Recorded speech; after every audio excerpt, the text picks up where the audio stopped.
Every town has an urban legend. A story about a half-crazed creature who haunts Lover's Lane.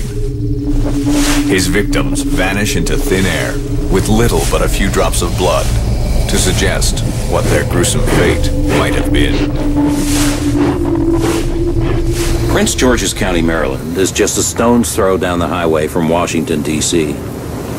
Stories about an axe-wielding fiend, half man, half goat, who haunts the wooded areas, has been part of the local folklore since the last century. There have been enough mysterious missing persons cases, gruesome discoveries, to make people wonder whether Goatman is just a myth, a local boogeyman, or something more sinister.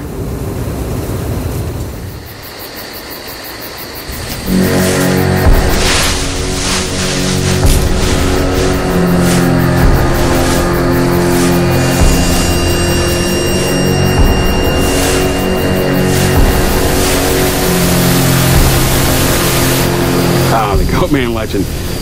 It's kind of something we all grew up with.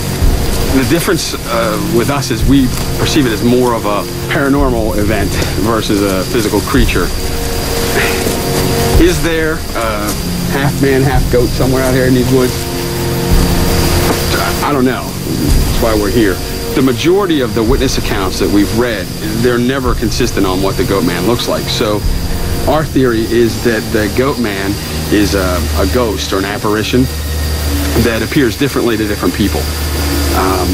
You know, there's all kinds of stories, and I don't know the truth or any of the evidence around these stories about missing people and abductions and stuff like that, but the truth of the matter is if you've got a missing person, the case is unsolved, so nobody really knows for sure. So what we've done is we've kind of assembled a team here tonight. I've got Steve here, he's my cameraman. We also did something a little strange that you might think is weird. Because the Goatman story kind of revolves around animals, we brought a goat out with us. And the idea is that hopefully this goat will draw in some of that energy of that apparition that we believe is out here. And accompanying our goat is Wendy, and Wendy's our psychic. As a child, I was always able to kind of have a sense of who was calling on the phone or, you know, what the next song on the radio would be. I think it's just a matter of being open to these things, being aware kind of the other plane so that these beings are comfortable communicating with you and being able to kind of receive the communication. So, you know, hopefully I'll be able to help out tonight. Now, I know what people think, but I'm not crazy. I swear I saw Goatman. My girlfriend and I were up at this place, I guess you'd call it Lover's Lane, one night, and we just had gone up there to get some privacy. Anyway, so we were up there, and there was another car parked up there that night, and they were sort of involved, if you know what I mean. So everything was quiet for a while, but then something catches my attention out of the corner of my eye. It's dark at this point, but there is a full moon, so it's not pitch black yet. And I look, and I couldn't believe what I was seeing. It was this tall guy, really weird looking, hunched over. Something just wasn't right about him, and I thought, Goatman. And I know, it sounds crazy, but that's what I thought. And he had something heavy in his hand, and you know, legend says that Goatman carries an axe. So anyways, he's walking towards this other car, and they're sort of occupied, and thought I'd take it upon myself to honk the horn and warn them, right? So I do that, I'm honking the horn, and they turn on their car and turn on their lights. And this car just bolts out of there, right? And then this guy turns his attention to us, and he starts walking towards the truck, right? My girlfriend's screaming, I'm trying to turn over the truck, and nothing's happening. I'm turning it over, nothing's happening. My girlfriend's freaking out, and I'm starting to freak out.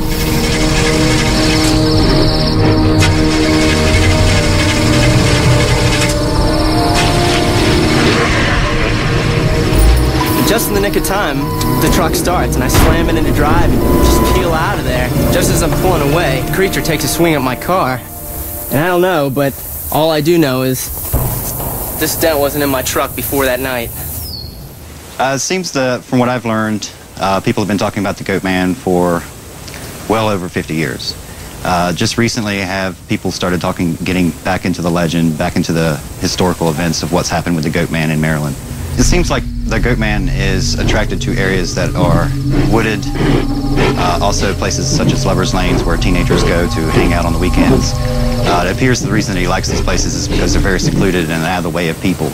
And if people do happen to trespass into his domain, reports have it that he's liable to massacre them with his axe. Almost every culture in what we think of as the Western world has a myth of some kind of goat-man hybrid.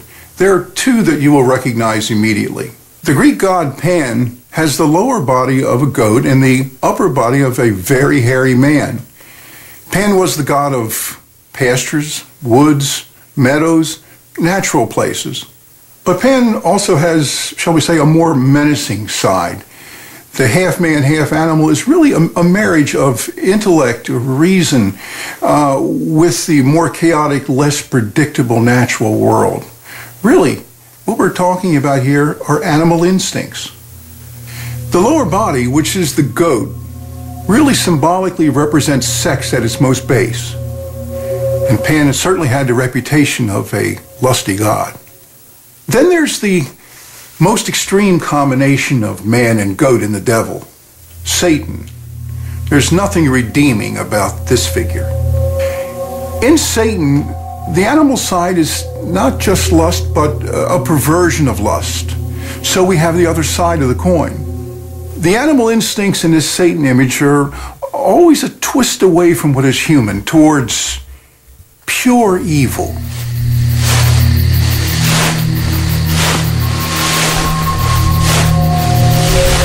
The goat here, Muppet, is, we're using her as kind of a lure. We hope that, like I said earlier, with the animal connection with the goat man, that whatever energy is in this area will kind of be drawn to the goat.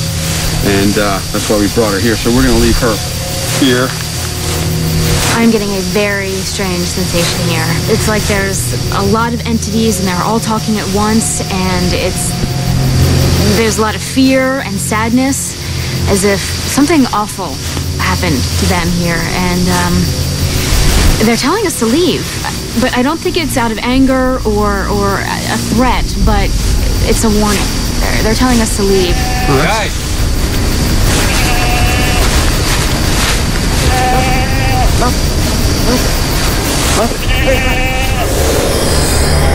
When we come back, Goatman's predilection for family pets and stray dogs. When it comes to Goatman, we don't have a lot of physical evidence. We have to rely on a lot of eyewitness accounts, and one story in particular is from the 1970s about a young girl's dog that went missing, and the dog's name was Ginger. In 1971, I was a 20-year-old university student. I was rooming with the Ormond family for the summer. They had a daughter named Natalie, a lovely girl, and they had given her a golden retriever by the name of Ginger. She was a spirited little dog, and I really liked it. Anyway, my girlfriend April dropped by to visit me one day, and after supper we decided to go for a walk.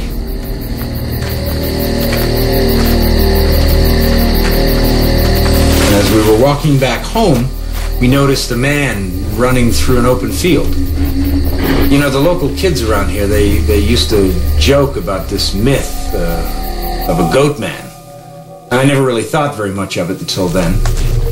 Well, this guy, he was really tall, and he moved very oddly. When I think of it, he kind of moved like a mental patient or something. Well, we must have startled him because he took off for the trees. The creepiest thing was that before he made it there, he made this noise. It's been 30 years and I still can't describe it. It's because it wasn't human. Definitely wasn't human. The next day, the Ormond girl was crying because she couldn't find her dog. So April and I decided to help her look for it. We were walking and calling its name. When we got down by the railroad tracks, we noticed something up ahead. It looked like a small animal. It wasn't moving. As we got closer, I realized that we were in trouble. Now, this isn't very pleasant, but what we found was Ginger's head. It had been severed clean off her body. What was worse is that we couldn't find the rest of her. Couldn't find her body. We looked for it. There wasn't even a blood trail. You know, a lot of people say that, you know, a dog or a coyote did this, but they would have left a big mess. Whatever or whoever did this, he did it really cleanly, really neatly.